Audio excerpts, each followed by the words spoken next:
the Digital Marketing Punkcast.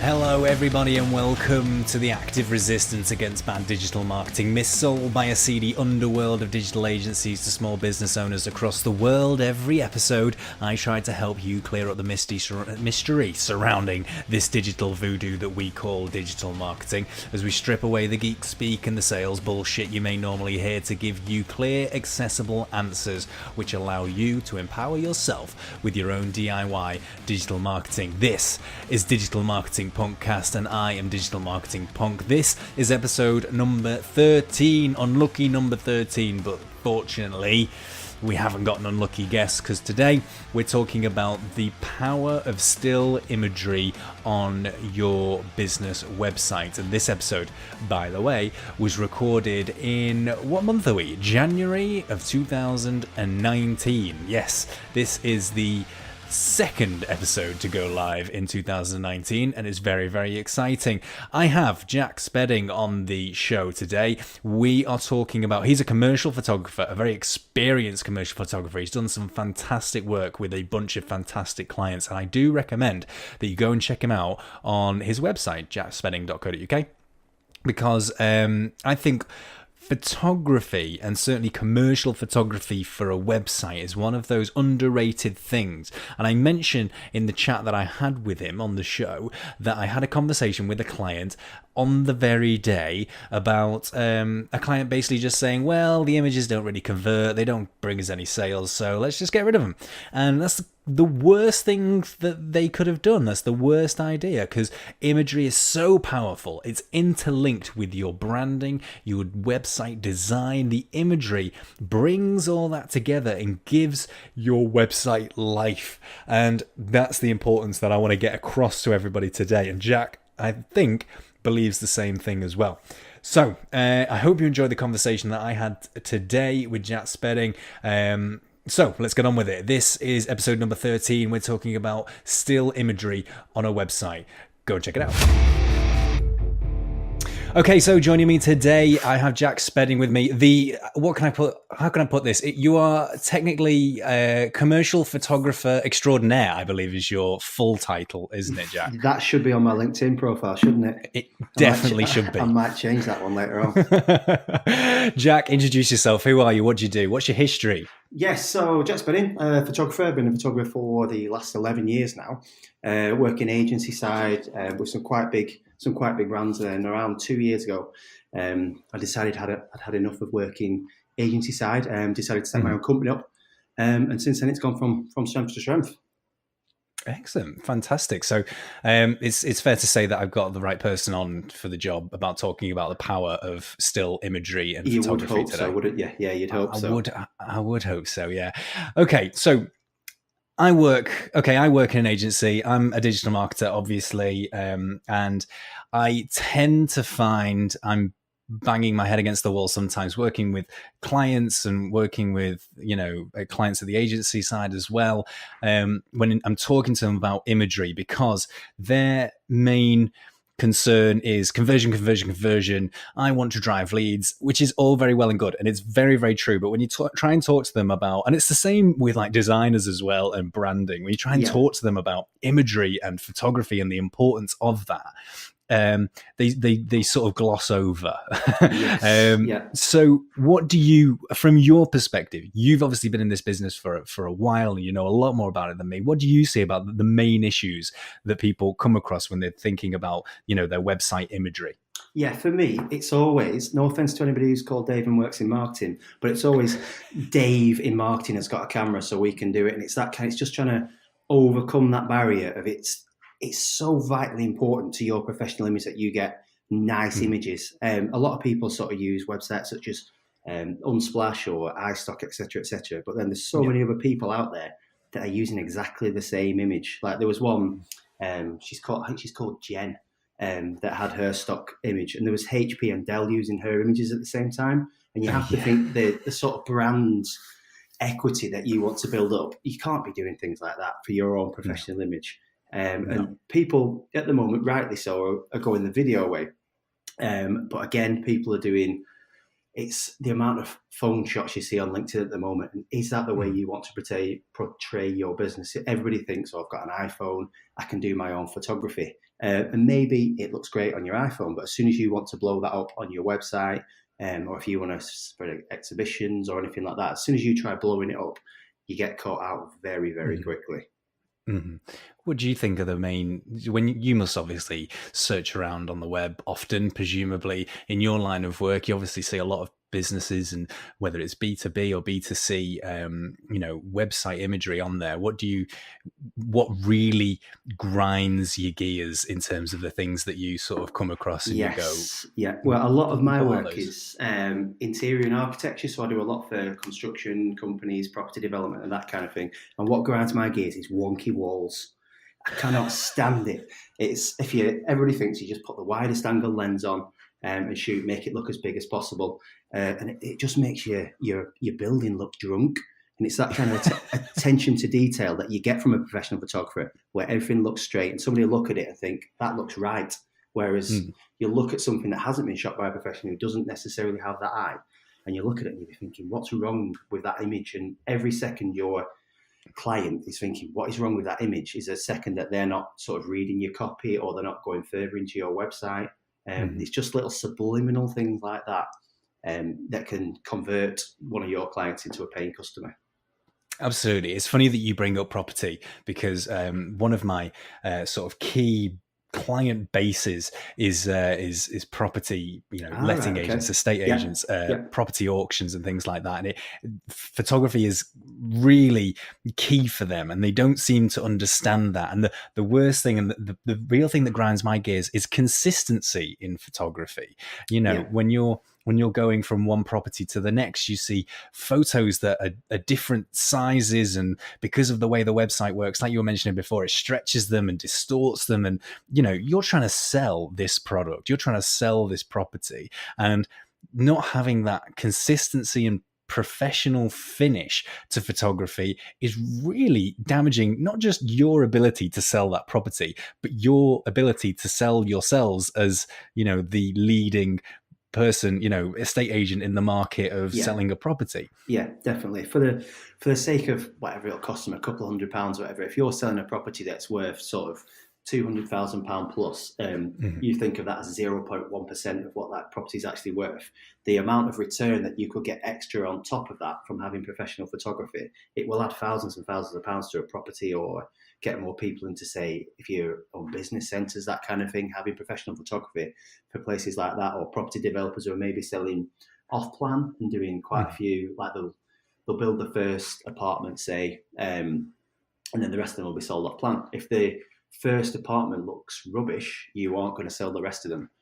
So photography is also a great way for a lot of property developers to release funds, to sort of get onto the next stage, allowing them to complete a little bit sooner. They can then get onto the next project, because if they're on site for, say, a week longer because their photography is poor, how much is that going to cost them? It probably run into hundreds and hundreds of thousands of pounds by the time it adds up. And it's these little things that often are missed quite easily while you're on site. Everybody might look at your day rate and think, oh, that's a little bit.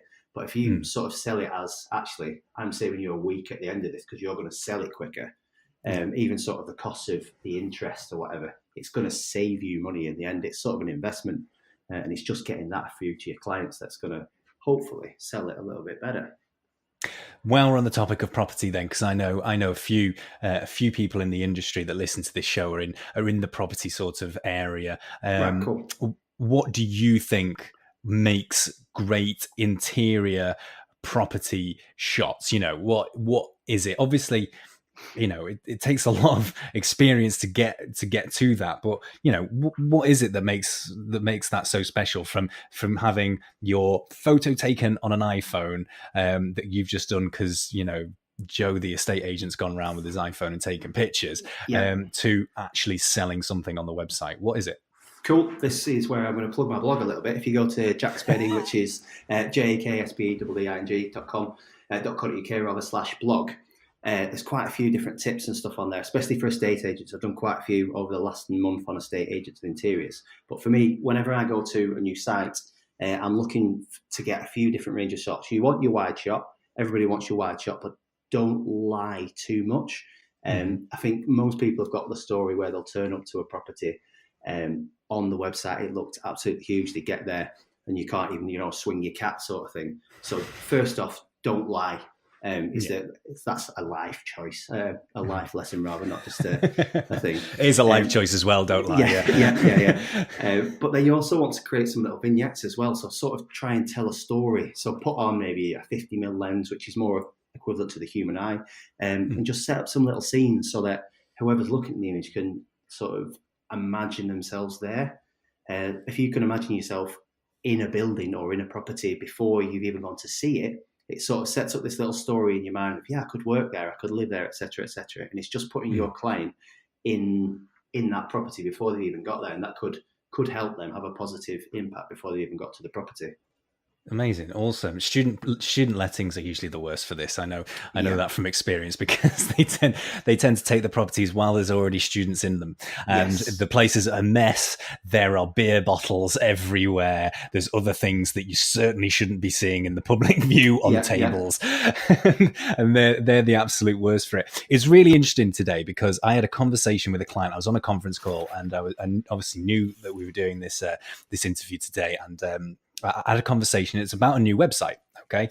And they are they're a clinic, a weight loss clinic, essentially in Scotland, and they have a website, a currently existing website, and they're basically their banner image on their homepage, that massive image which you can have by choice if you want to, was terrible. It's awful, and I told them so. Because that's the kind of guy I am. But I told them it was terrible, and they said, "Well, we agree with you. It's terrible. It's awful. But it's imagery. It doesn't mean anything. It doesn't convert anything. So let's just get rid of it." And I'm going, well, that's a complete misunderstanding of the point. Why is that a complete misunderstanding of the point? Why should you just not get rid of imagery and do away with imagery, just because it's not, just because it's not creating conversions, just because it's not driving conversions for you? Yeah, well, without getting too geeky into all the stats, your brain can read images certainly thousands of times quicker than it can read copy. So if you want to get someone's attention really quick, the best way to do it is an image. Their brain will catch on to what it is, they'll read it sort of hundreds of thousands of a second quicker than if you're trying to put it in words. The old adage of a picture tells 1,000 words, etc., etc. It definitely works. That's outside of the fact that Google loves images. If you can put images on there and you can alt tag them, Google will absolutely love you for things like that. So getting rid of images on your website is just, yourself, it's a terrible, terrible idea.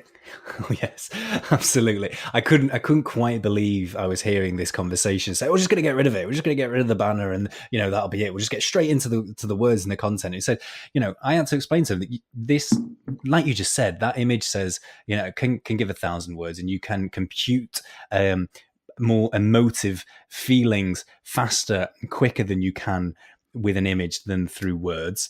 And as long as you get that image right and you can portray a message so much more quickly just through an image, and it'll be all subconscious and it'll be subliminal, if you're not relating that image correctly to the message of what you're trying to achieve through your business, then it's going to be completely wrong. Okay. How do people engage and interact with images on a web page? I think this is a confusion that a lot of people have. They sort of just go, well, I know we need images, I know we need pictures, and I know we need photography, but what does it actually mean? What does it actually do? So how do people interact with images on a web page? Well, it's very different depending on what you're selling. There's three main things that people are attracted to. Babies are the main one. Pretty women and pretty men basically are the main thing. So if you can get people in your images, so for example, going back to the property adage, if you are doing property, if you can get people in the images, I don't mean sort of Jeff the letting agent sat on the sofa. I mean, if you can get some really nice sort of images that you can use across a range of properties, so almost a bank of images that you can use and say as like, this is the living area, so especially for things like student accommodation, where a lot of them are going to be very similar layout, and there may be just a little bit that changes. Things like that, where you might spend a little bit more on, say, getting a full day together. Stuff like that, it just ups the value of it. When you think of, say, Airbnb, and you go on Airbnb, there's a range of photographers that may shoot their images.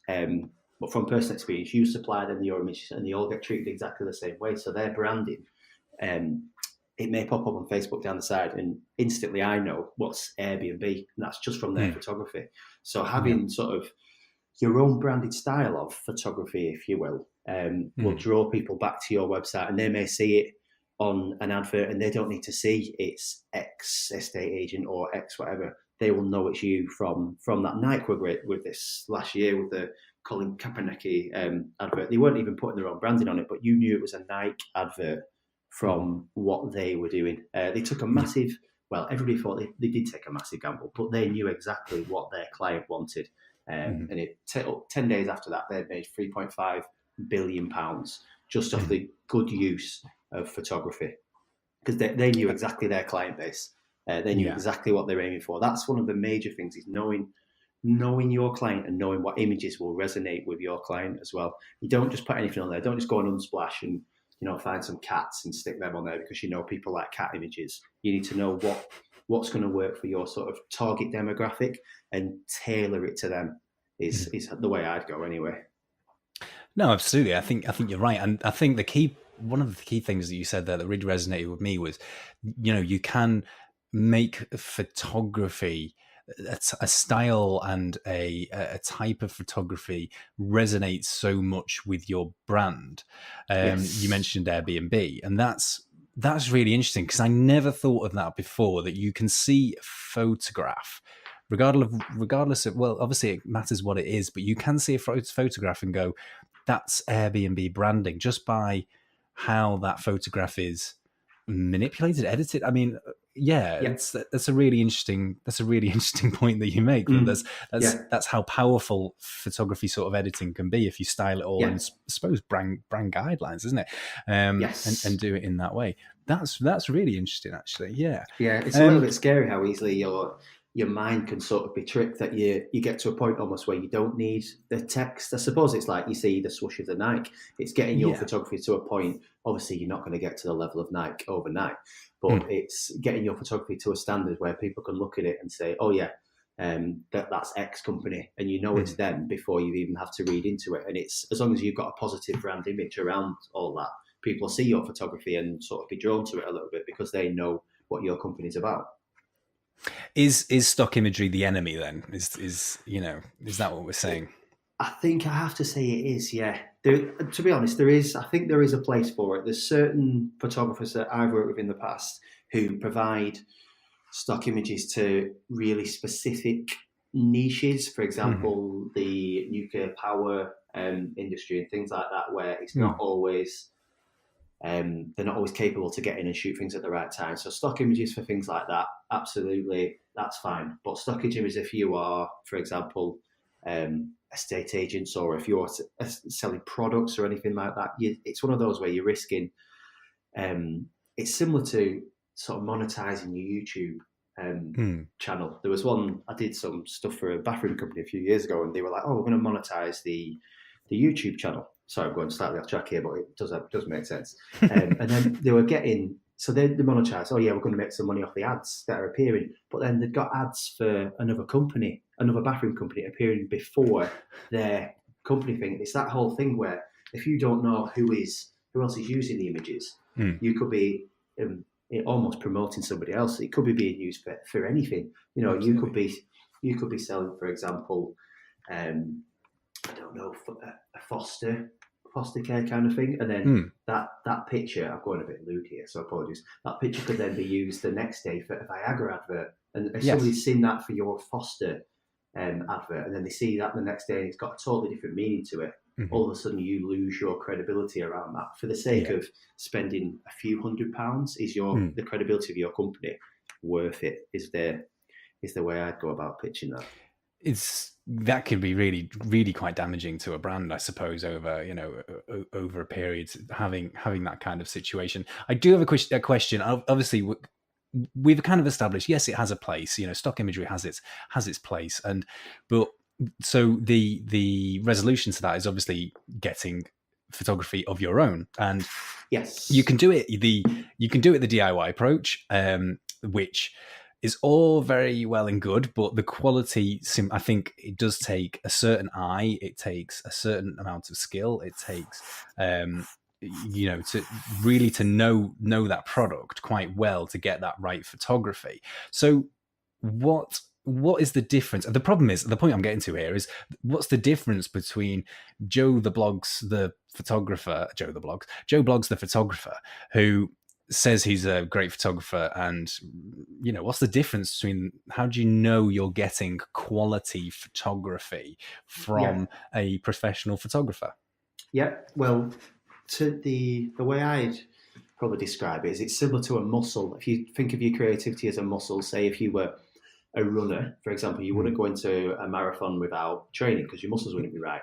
So if you're a photographer who's got X amount of years experience or has worked for X amount of people, that creative muscle is going to be slightly bigger, obviously. So you're going to be able to get a better result. You're going to get a better time in the marathon, for example.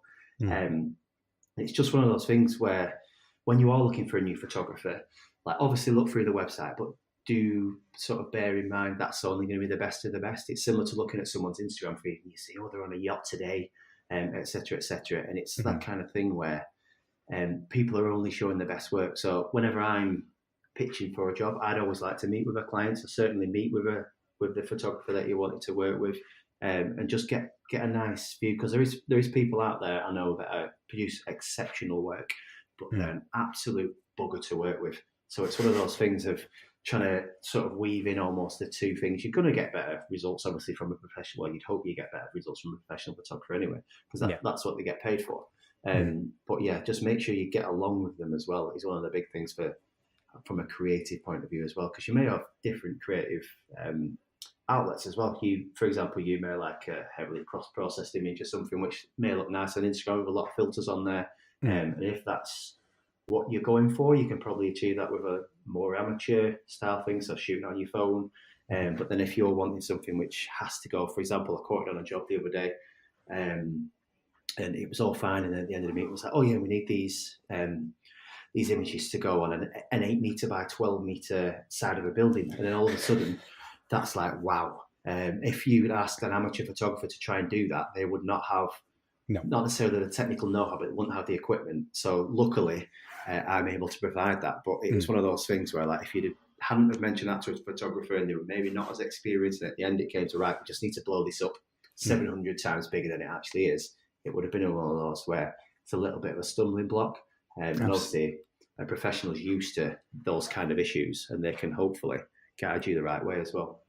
I suppose that leads us on to my next question, which is, if someone, a business owner, is looking to get a professional photographer on board, what do they need to prepare for that? What should they get in order and set out, and so that you, as the professional photographer, are able to do the best job you can for them?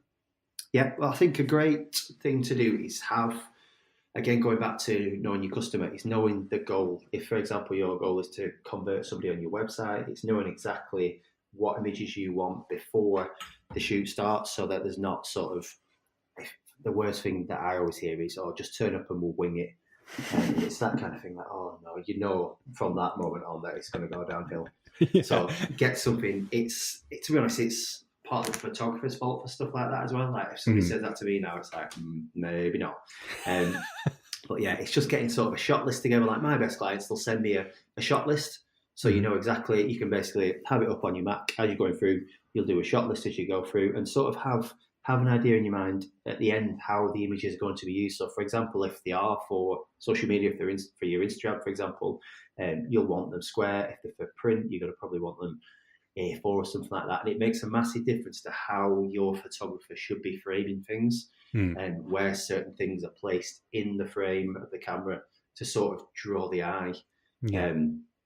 Is one of the big ones. And that's going back to using the professional as well, because they will know how to, do leading lines. Everybody's been in an art class when they were in year 8 or whatever, and you did that sort of looking down the road, leading lines. And it's just little things like that you'll get from a professional photographer that you probably miss from somebody else. Yeah, that's really good advice. I think anybody who's looking to bring a photographer on board, who just doesn't understand it and doesn't know, and will possibly just expect the photographer to be able to do it all and know it all. And there is a certain amount of input that you're going to require to go away and do something. I'm going to fire some questions at you because last week, obviously, we met and we did a lovely little network and we did 2 speeches together.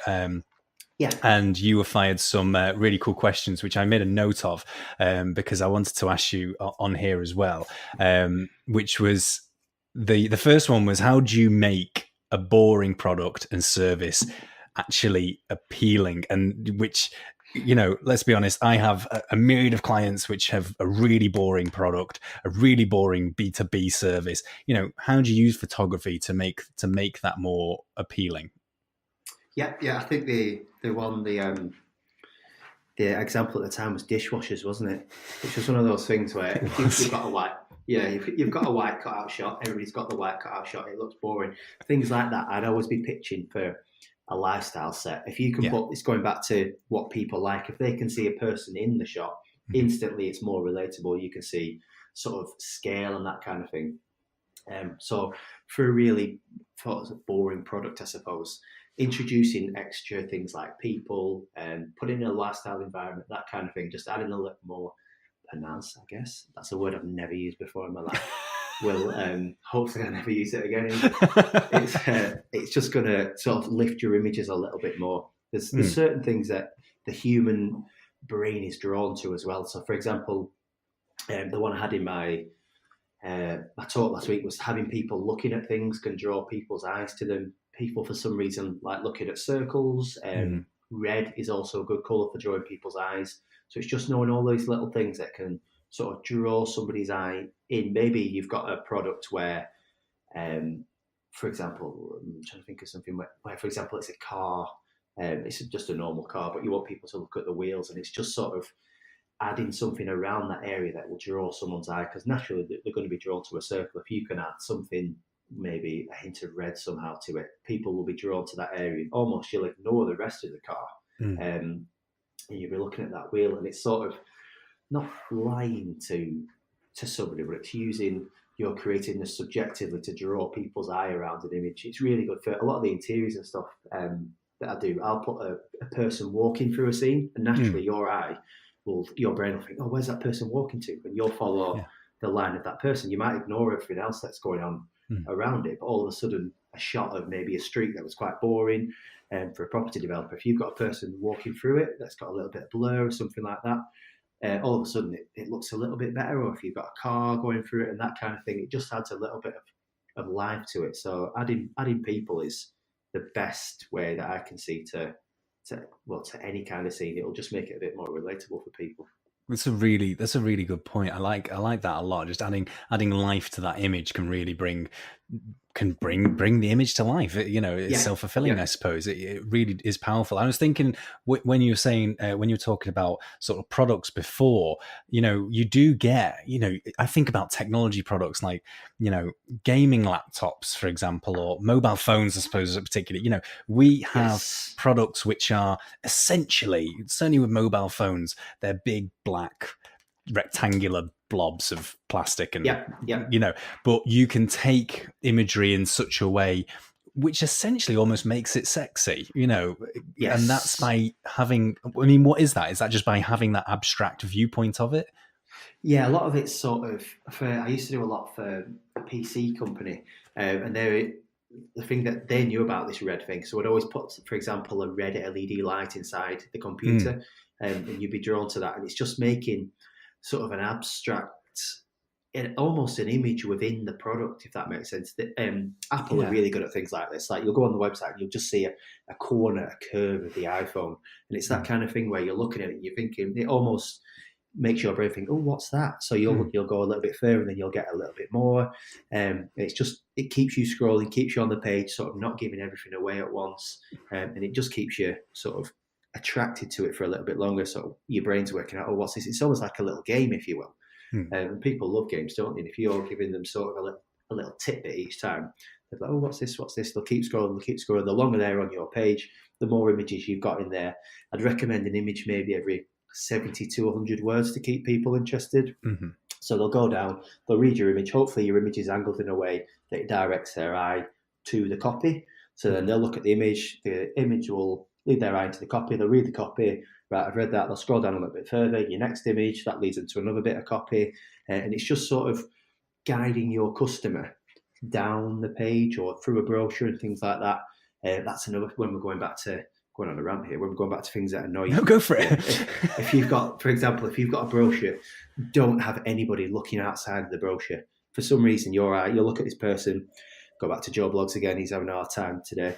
But if he's looking outside of this brochure, your client's eye will all of a sudden look outside of the brochure, which is exactly what you don't want to do. If you can have that person looking in, they will follow his eye line, they will go to the copy, they'll go to the next page, they'll get on the next page, and the next page will turn over another image sort of leading line into something else. And it's all about just using your image, similar to the way sort of classical painters would lead you through a painting. It's just getting that sort of leading your client through it very gently. They won't even know it's happening, which is quite horrible, but it's just sort of leading them on that path and guiding their eyes where you want them to go. That's really good advice and really interesting. I'm just thinking of all the examples that I can, and because all this is subliminal, you don't necessarily notice it. You then have this realization of, oh yeah, I saw this thing and that's exactly what it did, and I didn't even realize it was happening. It's gonna mess me up, to be honest, because I'm never going to be able to look at something the same again. Apple are really good at it. They'll start you with the edge of it and it's leading down, so you'll scroll down and then the next product will be something else. And the amount of money they've probably put into this with sort of eye tests and stuff like that, knowing where their clients are going to look. Obviously, the marketing budget probably isn't going to be as big for a lot of companies, but it's just knowing how you can control where your viewer is looking at that time can convert a lot of sales. Let's talk about social media for a second, because I think this is obviously key. We have some massive, photograph social media platforms, and obviously Snapchat is one, and Instagram is a massive player at the moment. It's only getting more popular. Pinterest is one that's always been on the sidelines, but we know that it is powerful and it does a lot. What is it about social media, and what should we be thinking when we're thinking about the photography for social media in particular? Going back to sort of what you want out of your photographer, have in mind, for example, if something is for Facebook or if something is for Instagram or for Pinterest, like for example, Facebook is going portrait now. So you're shooting portrait. A lot of the video, they're trying to force that way as well. If you're putting portrait video on Facebook, they're going to give you a little bit of a bump in the algorithm. So having things that are portrait fits in, for example, with your Instagram stories, your Facebook stories, your Snapchat. Pinterest loves things in 4:3 ratio. So shooting things almost in a way that you can use them for multiple social media channels is the way to go. If you know you've got something which you need portrait, but then you put exactly what you want in the middle of that, so you can then clip and square for Instagram. Then you get a lot of use out of one image. So if you're looking at a day of photography and you're thinking about the price of it, you can almost look at that and think, oh, actually that can cover me across 5 different sort of social media platforms, and that gives us this one day to promote that, and then the next day you do exactly the same thing. And it's producing content specific to that platform as well. Like, don't try and sort of squeeze in a square shot onto Pinterest, because Pinterest doesn't like square images. It's just knowing there's plenty of templates out there. You can drop your templates into Photoshop or whatever, where you'll get a little guide over and it'll show you exactly what they want. Because if you aren't providing images in the right size, then they're going to mark you down. Most photographers, I have actions in Photoshop where at the end, if I know a client, for example, needs it for Instagram, they need it for Pinterest, Facebook, Instagram stories, etc., they're all ever so slightly different, which is really, really annoying. But you can just set up an action and literally click the action, saves it to all these different formats, and then you know everything is exactly how that platform wants it to be. Because to them, they want to keep their audience on the platform. They don't want you sort of going off the platform, clicking a link or anything like that. They want to keep you on there. But yeah, it's just annoying that everyone's got their own separate idea of what the right image size is. They don't make it easy for you, do they? Let's be No. honest. Okay, Jack, if you had to give any hints, tips for people trying to improve imagery on their websites, onto their business websites, regardless of what they're trying to sell, their product that they've got, what wisdom from all of your years, which you have built up over this time, what wisdom would you give to them? Hire me. Nice. No, outside of that, I'd ignore a lot of people. If you go on forums, etc., there's a lot of what I call pixel peepers on there. So everybody says you need the latest and the greatest gear, etc., etc. Ignore that. If you were looking to start out and get your own equipment for a small business, the most important thing for me is a tripod. So get a good tripod, and then your lens, and then the camera's probably the last thing. You obviously need one, but it's probably the last thing that would be on my shopping list in terms of what I was spending money on. To be honest, most people who are shooting for social media, you don't need the most current camera. Anything that's got 12 megapixels or above is going to be absolutely perfect. Yeah. All the marketing jargon that we're told, you need 50 megapixels and your iPhone's got 7 cameras built into it. You don't need it at all. They'll scale them down anyway and squash them down through compression anyway, don't they? Yeah. I've got a few clients where they want to shoot 4K video and that kind of thing. Then you put it on YouTube and you spent a day grading it and you put it on YouTube and it's just grainy. It's that kind of thing. But yeah, just avoid all the hype around gear. Like my camera that I've got in front of me now, which is my sort of main camera, which has got bits hanging off it, the 1DS Mark III. I think it's maybe 12 years old. Wow. And it does an absolutely perfect job. It's carried on plodding on. All the way through uni and all the way through my professional career, and until it dies, it's going to stay. I'm looking at it longingly now, like please don't die. But yeah, you can get plenty of good sort of second-hand cameras. You don't need the best equipment out there. Just start small. Get your lens right. Get your lighting and that kind of stuff right is the best way to look at it, and then build on it from there. I'm going to ask you a question, which I think I'm going to know the answer to already after you've longingly looked at your camera. But do you ever think, this is a personal question for me really, but do you ever think we're going to get to a place where cameras in mobile devices are ever going to have that parity between the larger, the larger cameras that you can get? No. Nope. Simply because of sensor size. It's going to be fine for your social media, etc., but the sensor size that's in your camera, if you think, well, I'm just looking at the back of my iPhone now, maximum across, it's maybe 5mm. So the amount of light that's hitting that sensor is so small compared to what's hitting the size of, say, a 35mm camera or a medium format camera. So it doesn't matter how many megapixels are, say, on this tiny, tiny little sensor, it's all crammed in. It could be a 12 megapixel camera, but because it's all squeezed onto such a small sensor, it's not going to be able to get you the quality that you need, especially if you are blowing prints up or if you want the best quality images on your website.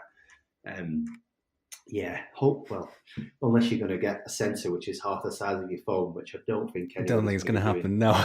Yeah. Fingers crossed anyway. I know I said last question, but you keep intriguing me with things. I looked through your website, and which I always do with every guest that I have on. But you have worked with some really awesome brands and clients, which is quite phenomenal. So you gave the answer, hire me. I mean, if you can, I definitely recommend it because you have the back catalogue to back that up. What I did notice is just one point, which is about corporate headshots, which is obviously one of the services that you provide. And why is that so important to business clients and business people? Why? What's the importance with a corporate headshot? Yeah, well, to put the question back on yourself, if you, for example, added me on LinkedIn and the image you saw was of me out with my mates with a beer, which everybody has seen that kind of person on LinkedIn, and then you've got the next person you go along, Jack V2, and he's sat there and he's got his commercial headshot, which you can tell he's obviously spent a little time and a little bit of money. Who would you rather be talking to? Absolutely. No, there's a no-brainer there. It's the professional headshot. Yeah, exactly. And it's that kind of thing of just getting the right... what's the word I'm looking for? The right sort of perceived value in what you provide. If you are, for example, if you are not talking down to them, but if you're a tradesman, for example, they maybe wouldn't expect you to have a professional headshot as it was a professional headshot, maybe on a white cutout. So things like that is getting somebody on the job with the tool. So you can still have a commercial headshot, if you would, in inverted commas, but you would be more on the tool. So it's more showing what you do. It's sort of getting your personality through as well in that shot is a great way to show what you do. So for people who are working in construction, if you can show you doing something, it could just tell a little bit more in that picture. It makes people want to click your profile and just have a little bit look, oh, what's this guy up to? I like that idea, having people in situ, because you do see a lot, and there's nothing wrong with it. I think first impressions are really, really important, especially when you're saying, we connected on LinkedIn. The first thing, before I even read your name, that comes up next to it, the first thing that I'm going to look at is going to be your photograph, because my eye is going to be instantly drawn to it. Yeah, definitely. I believe, if I'm not very much mistaken, you're wearing a red jumper on yours, and I can see, Yes. Yeah. I don't know whether that was a conscious effort. Yeah, it's not an accident. I'll tell you. It's one of those things where LinkedIn puts your photograph first, your name second, your job title third. So the first thing that people are looking at is your photograph. Yeah, they're going to make the decision on that first sort of a thousandth of a second. What's this person look like? Scroll past before they've even looked at what you do or what value you could be adding through your little tagline. They've made that decision already. Do I want to deal with this person? And if your image isn't correct, they've already made the decision not to deal with you. Absolutely. That is really, really important. I like the in situ idea. I think the in situ, you can have a corporate headshot in sort of inverted commas, a corporate headshot, and have them in situ, because as long as it's well done and well made, if anything, that only can make people perceive you in a better way. I like that. That's a really cool idea. So it works a lot for surveyors and stuff like that. If you have them on site, just showing what they do, a little bit of a building in the background, that kind of thing. It just sort of ties the whole idea of what they do together without having to sort of scream at people, I do buildings, etc., etc. I really like that idea, Jack. It has been really, and I said this to my partner, I said it, I believe I said it to you. I hope I did. Otherwise, it was very rude of me. When we met last year, you did that talk last week. It's been super interesting talking to you. You have opened my eyes quite considerably to the imagery, and I already thought I knew quite how powerful imagery could be, but you've opened my eyes a little bit more to that. Cool. Which has been really awesome. So thank you so much for coming onto the show. Just before you go, just let people know where they can find you, how they can connect with you, what it is that what are you working on, anything at the moment? I have got my own podcast, which hopefully we'll be able to get you on the future. That would be Creative Crossover. Oh, well, thank you. That'd be brilliant. Yeah, cool. And the best place to connect with me that I'm most active is probably Twitter. I'm at Jack Spedding, which is just JAKSPEDDING across absolutely everything. So I'm on Facebook, I'm on Instagram. I'm not particularly active, which is exactly what I'm telling my clients to be. You need to be more active on Instagram, But yeah, Twitter's probably the best place to connect with me. And what's your podcast called? Creative Crossover. Oh yes. So hopefully, what it's bringing is bringing different creative people together and crossing over ideas, how we can sort of help each other out a little bit more. Because one of the things that sort of stuck with me is creatives are quite guarded almost about how they do things. It's almost certain areas of creativeness are secrets until you're on the inside, and it's just trying to share a bit of our wealth that's inside our brains. That's really cool. What was your last podcast about? The last one was with Paddy McGrath, he's a brand guideline guy.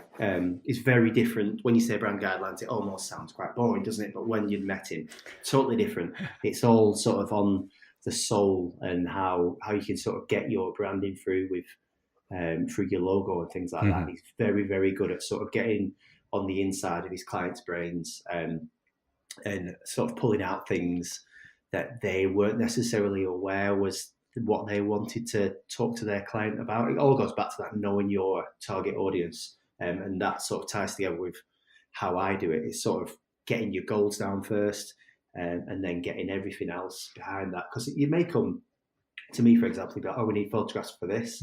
And it may be that photography isn't what you need. And I'm not one of the people, I'm not scared to say, actually, photography isn't what you need. Maybe you need video to portray this. I'd much rather a client had a positive experience of photography as a whole than I make a few extra quid. Because it's just looking after each other a little bit more. Absolutely. Creative Crossover. Go and check out the podcast. That sounds really good. I'm going to check it out. I keep meaning to go and check it out, but haven't yet. I'm going to apologize up front to you in person right now. I'm sorry. Not good enough. It's not good enough. I will. I swear. I'm going to subscribe right now. I like that. Go and check it out. Jack, thank you so much for coming onto the show and joining me today. It's been really, really interesting. Thank you for having me. Thank you so much to Jack for coming onto the show and talking about photography. I don't know about you, but I know that having that conversation really opened my eyes to the power that can become from just using the right imagery, the right quality of imagery on a website is really, really powerful. It's sometimes just completely disregarded, and that's entirely the wrong thing to do. You should be thinking about the imagery you use, not just on your website, but within your content, within your social media. It can be really, really powerful. And certainly these days, social media and Instagram and all that kind of stuff is becoming more powerful. So I hope it's given you pause for thought. I would love to hear your questions, your queries, your feedback about the show, about what me and Jack talked about before. Don't forget, you can get in contact with the Punkcast by emailing us at punkcast@digitalmarketingpunk.co.uk. You can also connect with me across all social media. You can find me on facebook.com/digitalmarketingpunk. You can find me on Twitter at punk_digital. You can find me on Instagram at digitalmarketingpunk as well. And you can also connect with me on LinkedIn, by far the place where I am most probably talkative. Just by searching Digital Marketing Punk, I will appear before your very eyes. It'd also be great if you wouldn't mind, if you've enjoyed the show today and you've enjoyed other shows before, if you haven't already done so, subscribe to the Digital Marketing Podcast. And if you really like it and you really enjoy it, why don't you tell me and show me your appreciation by giving us a 5-star review on iTunes? That would be really, really awesome. I hope you will join me on the next episode of the Digital Marketing Podcast. Until then, I hope you have a good January. See you later.